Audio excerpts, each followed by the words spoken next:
Oi pessoal, tudo bem? Esse vídeo é um vídeo especial, certo? É um vídeo resposta a um professor, né, filósofo da universidade, que é meu amigo há 25 anos, tá? Professor Érico Andrade, tá? Meu amigo da adolescência. Por isso que eu estou gravando esse vídeo bem assim, mudei a forma. Eu gosto de gravar encostado na parede, né? Eu gravo totalmente relaxado. Não é um mini curso, não é uma aula, é mais uma conversa mesmo, né? Eu gosto de encostar assim para conversar. É, Sobre a questão que ele colocou. E aí eu aproveito essa questão que ele colocou para inaugurar também a playlist dos vídeos especiais, né? Como é que vai funcionar? Bom, eu tenho feito algumas reformulações aqui no canal. Todo fim de semana eu ofereço um mini curso sobre um tema interessante e instigante da clínica junguiana. Entre um minicurso e outro, eu pretendo realizar vídeos especiais como esse, em que eu me sinto convidado a falar de um tema, quero falar do tema, falo daquele tema, ou seja, para não ser uma coisa também tão engessada assim, que me dá liberdade de falar sobre vários assuntos do dia a dia, assuntos de política, assuntos, né, que a sociedade está conversando, debatendo naquele momento, né, assuntos atuais, resposta a colegas e tudo, né, conversar com vocês. Eu quero conversar com vocês, eu mesmo que está aqui e conversa. Né? Então são os vídeos especiais. Eu pretendo retomar a ideia original do canal, que é falar de literatura, ou seja, pelo menos uma vez na semana, entre um minicurso e outro, já que os minicursos são aos fins de semana. Eu vou gravar um vídeo articulando a literatura com a clínica. Então, toda semana, pelo menos uma vez, eu vou comentar alguma obra de literatura. Vou voltar a fazer vídeos de apenas 2 minutos, porque eu acho que é uma marca do canal, é interessante. Vídeo de apenas 2 minutos. Oi pessoal, eu sou Álvaro Costa, psicólogo do Espaço e Cronicidade, e este é o apenas 2 minutos. Eu acho isso interessante, porque é uma forma de tratar temas complexos de forma breve, tá? E esses são os vídeos do meio da semana, ou seja, vídeos especiais, literatura e clínica, apenas 2 minutos, e sim, fragmentos de casos clínicos. Então, entre um minicurso e outro, eu vou estar sempre apresentando um fragmento de um caso clínico que eu tenho observado na clínica, ou que eu leio a partir da obra do Jung, da Marie von Franz. Então é um caso clínico do Jung, é um caso clínico da von Franz, tá? Porque é uma forma de tornar ainda mais viva a questão da clínica e a questão da psicologia prática, tá? Então o canal vai funcionar assim: mini curso, fim de semana, que são 5 vídeos, uma apresentação mais 4 aulas, e entre segunda e sexta, fragmento de caso clínico, literatura e clínica, vídeo especial e um vídeo de apenas 2 minutos. Aí na sexta-feira recomeça novamente outro mini curso, sempre no fim de semana. Então esse vídeo resposta ao professor Érico me dá essa oportunidade, inclusive de eu reestruturar o canal, colocar um formato padrão. É interessante a gente ter um modelo, né, um estilo do canal, para não ficar uma coisa tão aleatória. É necessário que as coisas conversem entre si. Então, eu lanço um tema, num vídeo especial, no mini curso eu vou e aprofundo. Ou seja, 5 vídeos só falando sobre aquele tema, tá? Aí aproveito e faço um paralelo com o livro da literatura. Aproveito, pego um caso que eu acho importante e comunico em 2 minutos. Né? Assim vai dinamizando o canal. Né? Então, a minha ideia é essa.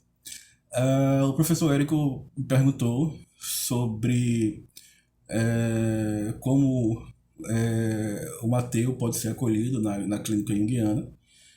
A pergunta dele não foi exatamente essa, mas é como eu traduzo a pergunta em termos de prática clínica, né? Ou seja, é como eu traduzo clinicamente a pergunta. Porque ontem, domingo, hoje é segunda-feira, ontem eu postei a parte final, a última parte do minicurso Deus como Agente de Cura, tá? Em que eu falo do ponto central da visão que Jung tem de Deus, tá? E como Deus opera na clínica. Tá? Então o professor Érico me perguntou assim: sim, mas se um ateu ele quiser fazer essa terapia, ele pode fazer essa terapia? Como é que essa terapia vai trabalhar com ele se ele mesmo não se coloca essa questão? Né? de Deus, essa questão para ele é uma questão que não tem muito significado, né? E nas culturas em que as pessoas não praticam mais a fé ou não desenvolvem nenhuma espiritualidade, como é que essa clínica pode acolher essas pessoas, né? Bom, ah, no mini curso eu falei que quando Jung fala em Deus, Jung não está falando do Deus de uma religião, né? Krishna, Javé, Cristo, né? Tezcatlipoca, deuses astecas, indígenas, né? A deusa Maia, do hinduísmo, são apenas equivalentes mitológicos, são apenas mitologias que expressam o fenômeno psicológico do si mesmo, nas culturas e nas religiões, como forma de organização social, né? O fato de dizer que são mitos não quer dizer que sejam falsos. Por quê? Porque para Jung, o mito traz a verdade da psicologia, até porque o verdadeiro em psicologia é tudo aquilo que nos afeta, né? Então, se eu desenvolvo uma relação com um deus hindu e essa relação me afeta, essa relação é verdadeira para mim, essa relação é verdadeira para o sujeito, tá? Jung não vai falar, a psicologia clínica junguiana não vai falar sobre como o mundo é em si a partir de um ponto de vista metafísico objetivo. Vai falar a partir da experiência da subjetividade, ou seja, de como esse mundo se representa para mim, para um sujeito. A psicologia não tem condições de nos fornecer uma cosmovisão ou uma imagem do mundo, né? Mas tem condições de observar, ouvir como o paciente que vem traz essa imagem do mundo trabalhada e como ele pode desenvolver esse conteúdo subjetivo. Não obstante, a psicologia do Jung é também uma psicologia objetiva. Por quê? Porque existe a psique objetiva. A psique objetiva é aquela psique que é carregada, né?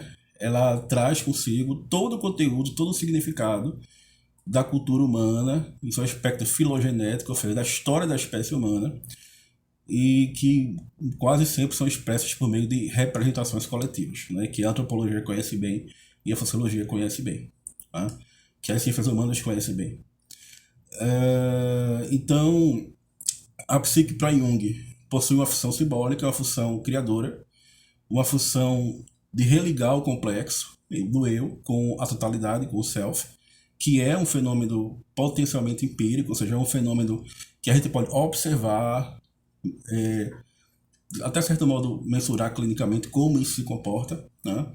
E estabelecer uma fenomenologia, descrever os fenômenos desse self, levando em consideração que esse self regula a psique, né?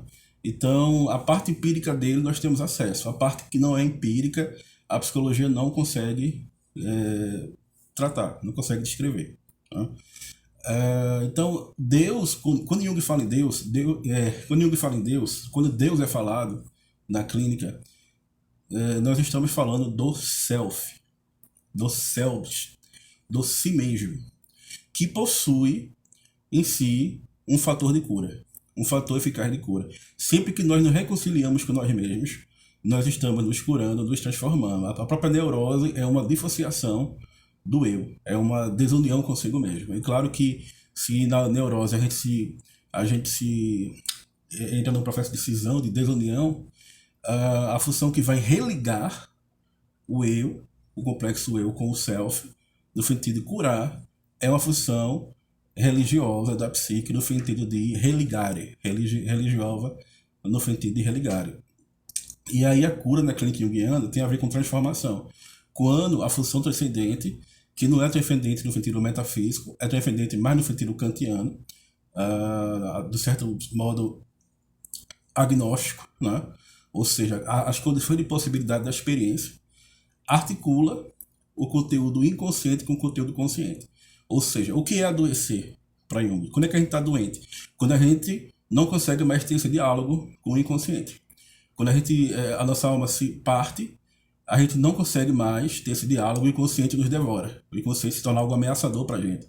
E a gente começa a se curar quando a gente começa a dialogar com o inconsciente. Esse diálogo, essa dialética com o inconsciente, que muitas vezes o terapeuta vai ser apenas o espelho dessa dialética, ele vai refletir em si a projeção, a transferência do psiquismo do paciente.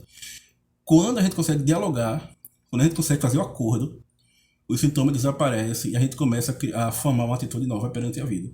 Ou seja, a função transcendente, que não é transferência no sentido metafísico, inclusive a transcendência, a função transcendente é uma função matemática, que é a função de números reais e imaginários, né? Quando ela consegue conciliar os opostos na clínica, geralmente por meio de um símbolo, porque o símbolo tem esse papel de unir os opostos, a gente está fazendo um processo de cura do paciente, de transformação do paciente. E a maior função criadora, compensadora, reconciliatória, a maior imagem, a imagem primordial que mais tem força catalivadora de transformar o paciente é a imagem do si mesmo, é a imagem do self, que as religiões representam como Deus. Né? Então, você observa que toda essa explicação que eu dei é uma explicação psicológica. Não tem nada de religião aí, não tem nada de, né? Não tem rito aí que é para ser praticado, não tem assim, tem um procedimento científico, até certo ponto filosófico, né? Que a gente fala em metrodialético, né? Até certo ponto filosófico, mas epistemológico, científico e de observação, de descrição, de análise, de ouvir, de pesquisa, etc. Mas como é que o ateu se encaixa? Né? Embora não seja a psicologia clínica não é uma psicologia religiosa, nem a visão clínica é uma visão religiosa. Mas como é que o ateu se encaixa? Se encaixa como qualquer paciente, como qualquer pessoa. Eu raramente cito Freud nas minhas falas, se bem que eu vou prometer a vocês um mini curso totalmente gratuito, que eu vou fazer em breve, que vai ser semelhança de diferenças entre a análise de Jung e a análise em Freud. Eu vou pegar a análise em Jung, eu vou pegar a análise em Freud e vou traçar semelhanças de diferenças. Eu quero fazer esse mini curso muito em breve, no máximo no mês de agosto.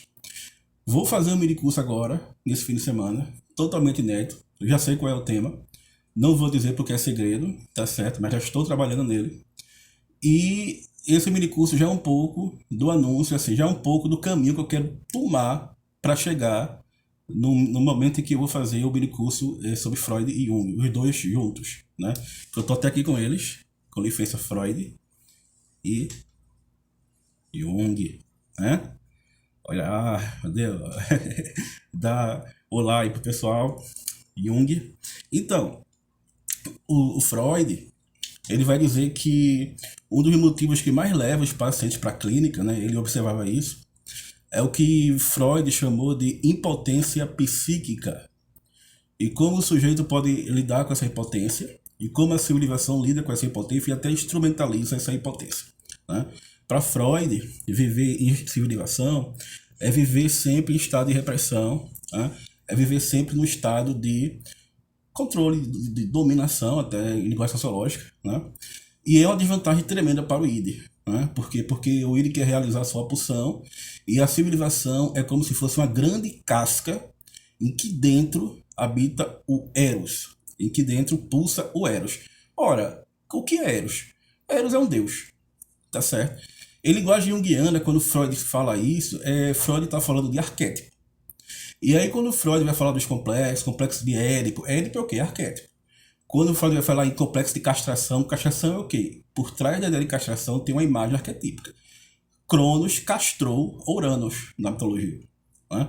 Então Freud está se utilizando de arquétipos também.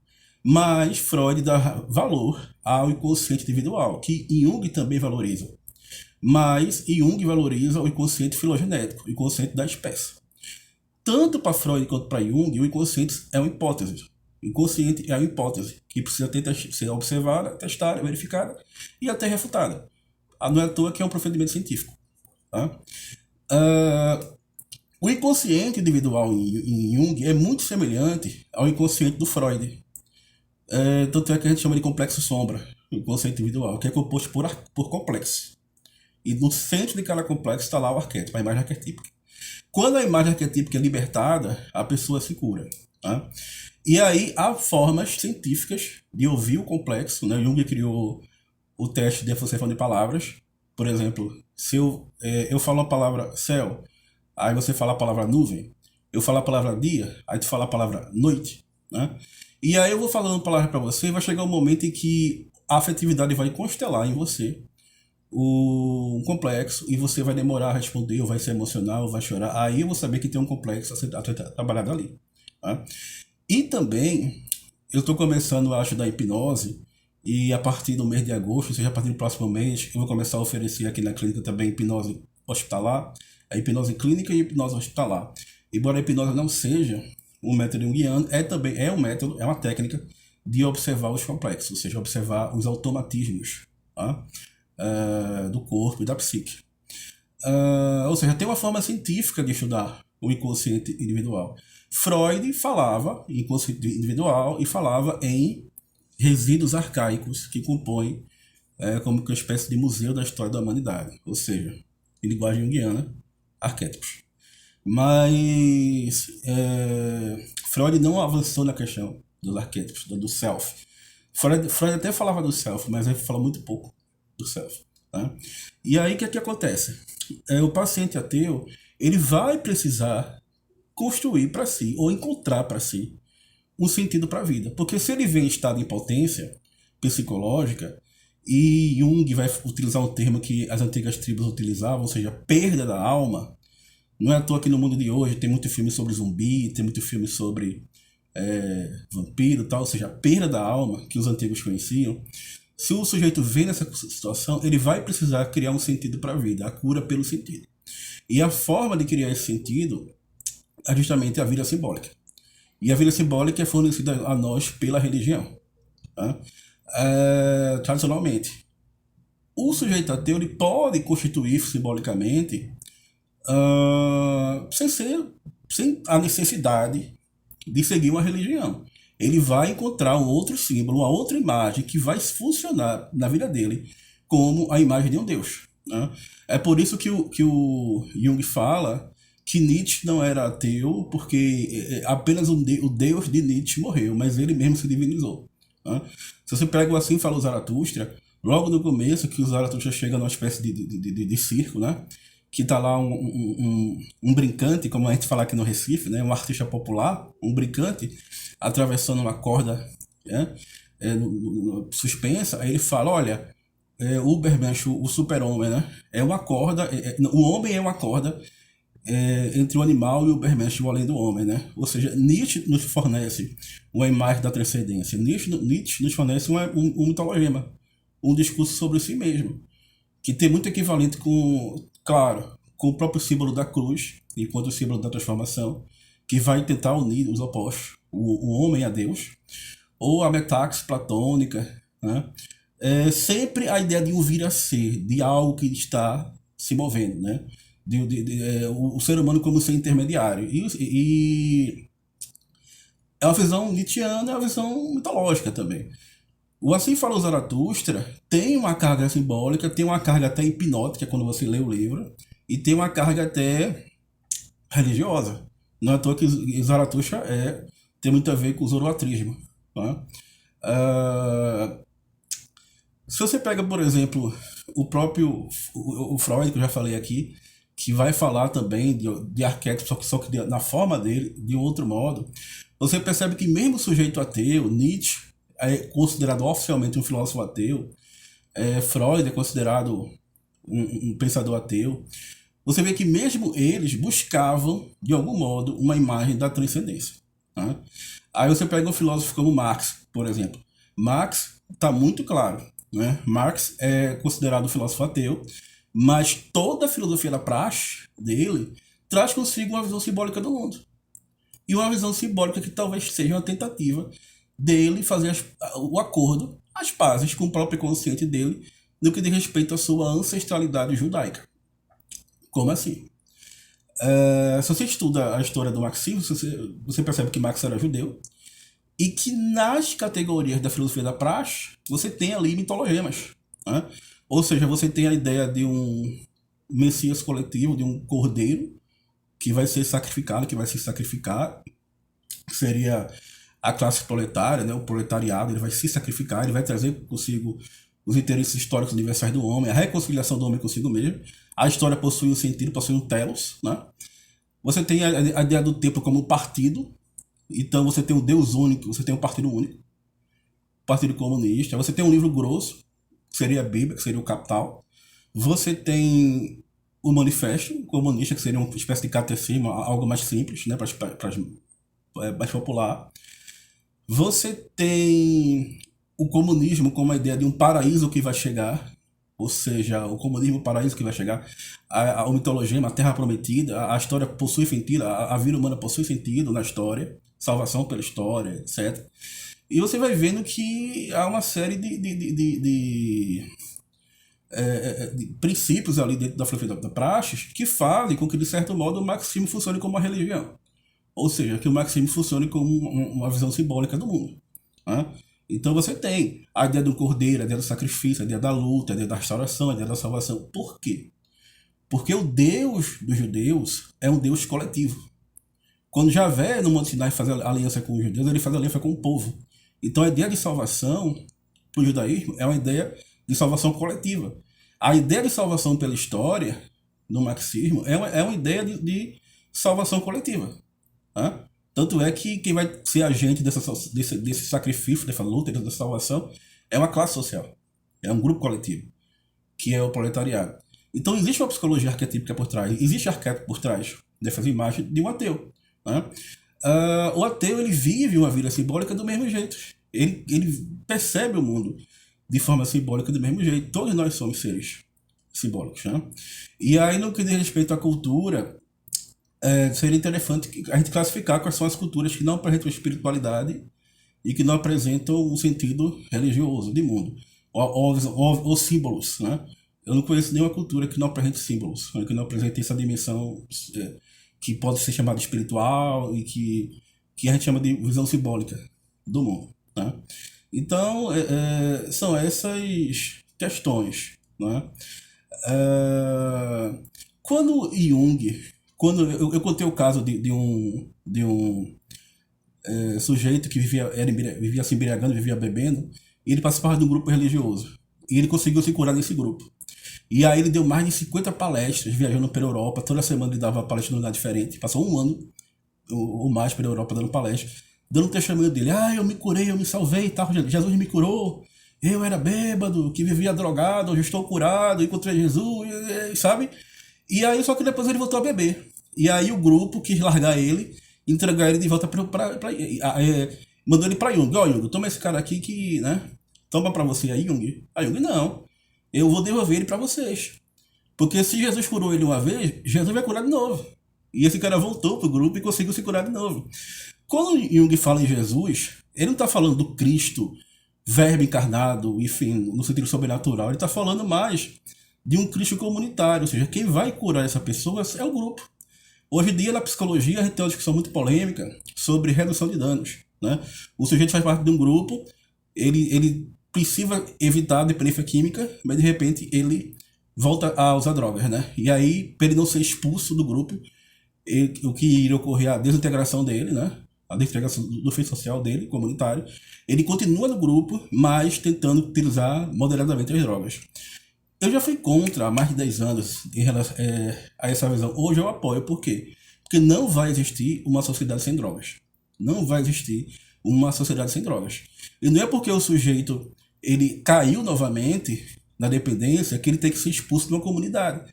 Por quê? Porque a salvação da vida dele, a salvação pela história, vai se dar no centro da coletividade. Quando ele for aceito, quando ele conseguir se entregar novamente consigo mesmo e com os outros. É por isso que hoje, a partir da visão junguiana, eu entendo, por exemplo, a política de redução de danos. Né?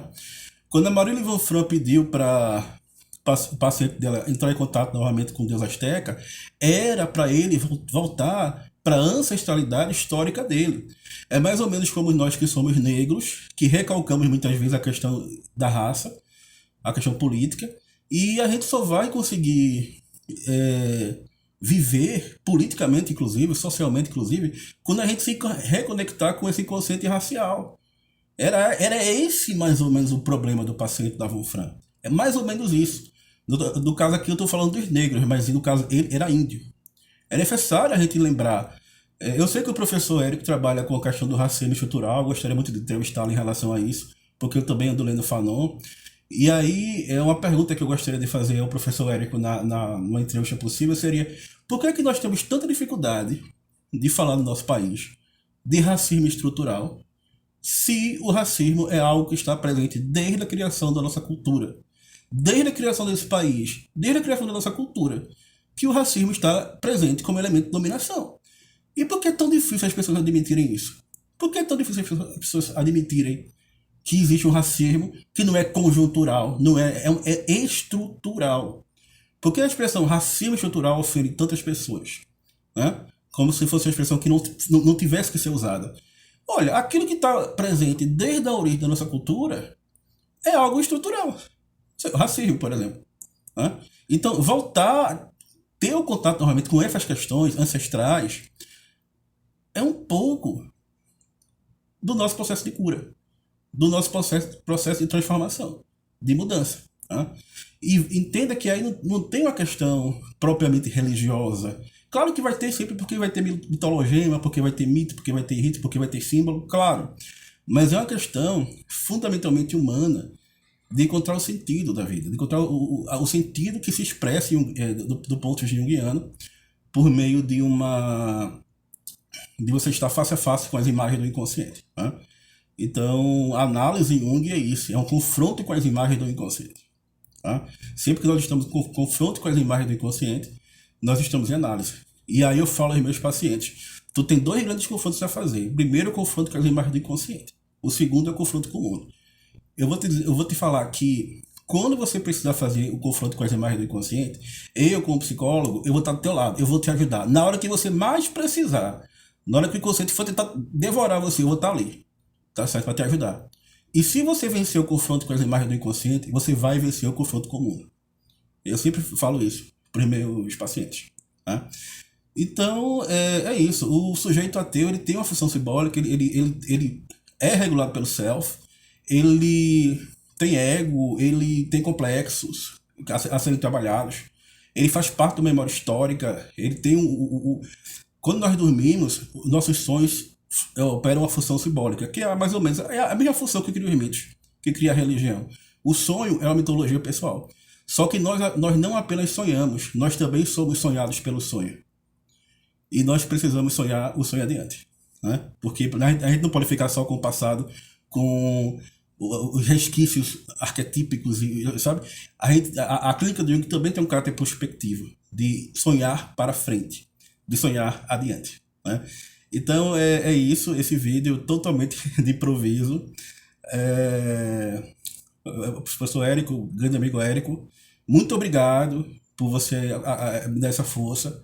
Muito obrigado por você acompanhar o canal, tá bom? Continue acompanhando o canal, por favor, comentando, se possível compartilhar, para a gente poder crescer e fazer vídeos cada vez mais interessantes, tá vendo? Porque esse feedback para mim é muito, muito, muito, muito, muito interessante, é muito preciso, oportuno, porque estimula a criatividade em mim e a fazer conteúdos novos e fazer conteúdos melhores, tá bom?